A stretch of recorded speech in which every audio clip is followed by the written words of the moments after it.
আর এবার নজর রাখবো রাজ্যের আবহাওয়ার খবরের দিকে। বৃহস্পতিবার দিনভর জেলা জুড়ে ভারী বৃষ্টির পূর্বাভাস। মৌসুমী অক্ষরেখা সক্রিয় থাকায় বৃষ্টির সম্ভাবনা থাকছে, এমনটি ইতিমধ্যে জানানো হয়েছে হাওয়া অফিসের পক্ষ থেকে। আপনাদের জানিয়ে রাখি, পূর্ণিমার কোটালী নদী এবং সমুদ্রে জলস্ফীতির সম্ভাবনাও কিন্তু একই সঙ্গে রয়েছে।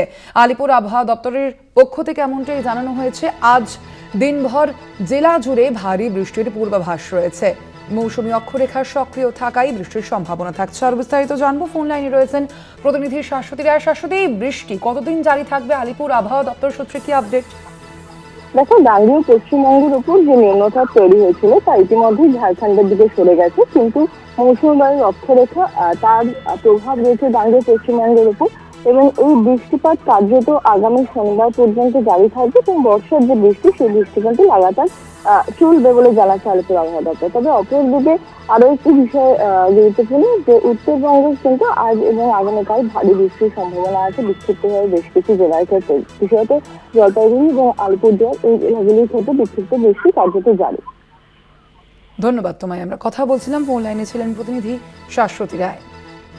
আপনাদের জানিয়ে রাখি, এই মৌসুমী অক্ষরেখা সক্রিয় থাকাতেই বৃষ্টির সম্ভাবনা রয়েছে আজও বিভিন্ন জেলায়, এবং এমনটাই কিন্তু জানানো হয়েছে আলিপুর আবহাওয়া দপ্তরের পক্ষ থেকে। এবং শুধুমাত্র তাই নয়, আগামী সোমবার পর্যন্ত এই যে নিম্নচাপের কারণে যে বৃষ্টি, সেই বৃষ্টি জারি থাকবে বলে জানানো হয়েছে। তবে তার পাশাপাশি বর্ষাকালীন যে বৃষ্টি, সেই বৃষ্টিও কিন্তু একই সঙ্গে জারি থাকবে রাজ্যে।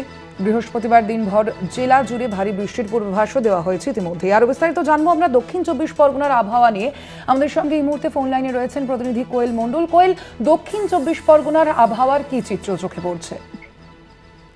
একদমই, দেখো স্বর্ণালী, প্রথমত তোমাকে জানিয়ে রাখবো, একেবারেই গাঙ্গেয় পশ্চিমবঙ্গের উপর অবস্থানরত নিম্নচাপ ক্রমশই সরে যাচ্ছে। তবে নিম্নচাপ সরতে থাকলেও এখনই দুর্যোগ কাটছে না দক্ষিণ 24 পরগনা জেলা জুড়ে, কারণ তুমি জানো ইতিমধ্যেই কিন্তু সক্রিয় রয়েছে মৌসুমী অক্ষরেখা, অন্যদিকে চলছে পূর্ণিমার ভরা কোটাল। সব মিলিয়ে আজ সকাল থেকে দক্ষিণ 24 পরগনা জেলা জুড়ে জারি রয়েছে দফায় দফায় বৃষ্টিপাত, কখনো মাঝারি বৃষ্টি, কখনো ভারী বৃষ্টি।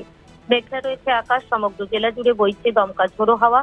সেই সঙ্গে পূর্ণিমার ভরা কোটাল হওয়ার ফলে নদী এবং সমুদ্রের জলস্থিতি বেড়েছে, এবং পাশাপাশি উত্তাল রয়েছে নদী এবং সমুদ্র। আজও মৎস্যজীবীদের সমুদ্রে না যাওয়ার পরামর্শ দেওয়া হয়েছে প্রশাসনের তরফে। অন্যদিকে সুন্দরবনের প্রত্যেকটি উপকূল থানার পক্ষ থেকে লাগাতার মাইক প্রচার করা হচ্ছে মৎস্যজীবীদের সতর্ক করতে। পাশাপাশি গঙ্গাসাগর সমুদ্র সৈকতে, সেখানে সাগর ব্লক প্রশাসনের তরফেও মৎস্যজীবী এবং আগত পুণ্যার্থীদের সতর্ক করতে মাইক প্রচার করা হচ্ছে। পুণ্যার্থীদের সমুদ্রের দিকে নামতে নিষেধ করা হয়েছে, মৎস্যজীবীদের সমুদ্রে যেতে বারণ করা হচ্ছে। পাশাপাশি গত সোমবার থেকে নাগারে বৃষ্টিপাতের ফলে কিন্তু জেলার একাধিক নিচু এলাকা জলমগ্ন হয়ে পড়েছে। বিঘের পর বিঘে চাষের জমি জলমগ্ন হয়েছে, নষ্ট হয়েছে প্রচুর পরিমাণে বীজতলা। সব মিলিয়ে জেলায় দুর্যোগপূর্ণ আবহাওয়া বহাল রয়েছে। জেলা প্রশাসনের তরফে দুর্যোগ পরিস্থিতির ওপর নজর রাখা হচ্ছে। সেচ দপ্তর একাধিক বাঁধের ওপর নজর রাখার পাশাপাশি যুদ্ধকালীন তৎপরতায় বাঁধ মেরামতের কাজও করছে। অন্যদিকে যে সমস্ত নিচু এলাকা জলমগ্ন হয়েছে সেখানে জল দ্রুততার সঙ্গে বের করার জন্য পঞ্চায়েত থেকে শুরু করে বিভিন্ন দপ্তর থেকে পাম্প বসিয়ে এবং কোথাও কোথাও ড্রেন পরিষ্কার করেও কিন্তু সেই জল নিষ্কাশনের ব্যবস্থা গ্রহণ করা হয়েছে। তবে এখনো পর্যন্ত জেলার একাধিক নিচু এলাকা এবং বিঘের পর বিঘে চাষের জমিগুলো জলমগ্ন হয়ে রয়েছে। আবহাওয়া দপ্তর বলছে যে সক্রিয় মৌসুমী অক্ষরেখার প্রভাবে আজ দিনভর দক্ষিণ 24 পরগনা জেলা জুড়ে বিক্ষিপ্তভাবে বৃষ্টি জারি থাকবে, হাওয়ার দাপট থাকবে, উত্তাল থাকবে নদী এবং সমুদ্র। মৎস্যজীবীদের সমুদ্র যেতে নিষেধ করা হয়েছে। ধন্যবাদ তোমায়। আমরা কথা বলছিলাম, ফোন লাইনে ছিলেন প্রতিনিধি কোয়েল মণ্ডল।